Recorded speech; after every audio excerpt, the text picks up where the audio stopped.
Hi, everybody. I'd like to start off today with a little exercise with you. I invite you, if you're in a place where you feel safe to do this, to close your eyes, and otherwise just to quiet your mind. I was reminded of this uh, breath prayer, breathing prayer, this morning in my reading from Richard Rohr's Center for Action and Contemplation. If you don't know that organization, it's another daily feed that you can get. It gives you things to think about, different ways to look at the world. And I'm sort of combining that with something that I got from the Daily Om.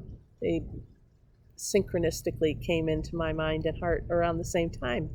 And so I invite you to just join me in this for a little bit. I'm going to start with kind of closing your eyes and just, find a comfortable position. And as you do that, become aware of your breathing.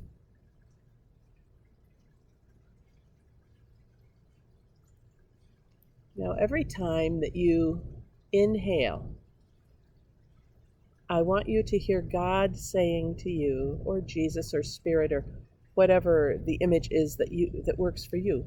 I want you to hear that presence saying to you, I love you. It's just the universe loving us. So as you inhale, I love you.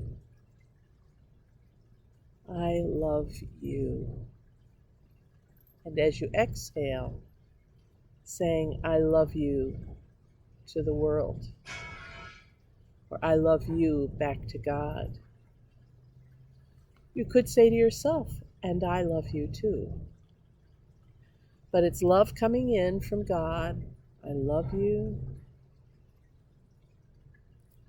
And sending love to the universe. I love you. Let's do that 4 or 5 times, would you? I love you.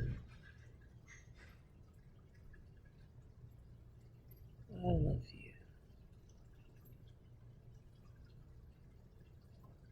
I love you.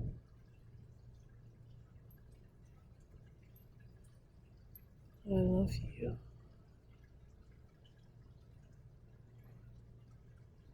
I love you.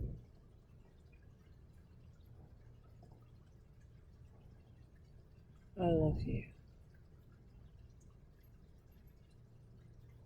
God says, I love you. And we answer, I love you. One more time.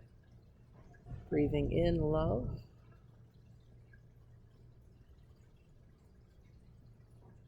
Breathing out love.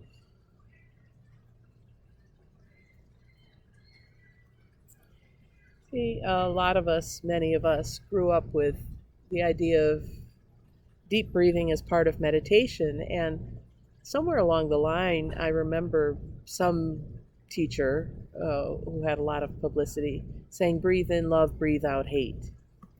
I think that's counterproductive. I think we breathe in love, we breathe out love. In the one of the readings from today, it might have been Daily Om, they were quoting Paramahansa Yogananda. Many of you may have heard of him. He was an Indian monk, a yogi, born at the end of the 19th century, came to America, I think, in the 1920s. Died, I think, in the early 1950s, is calling a lot back from memory, but I think this is right. And he was one of the people in this country who first opened up Indian thought to the majority society, culture here in this country. And I first read his works, probably in the 60s, 60s, probably when I was in high school, 60s or 70s. Anyway, he said this: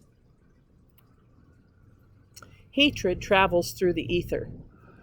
If someone is broadcasting hatred, and you are attuned to that hatred, you will get it.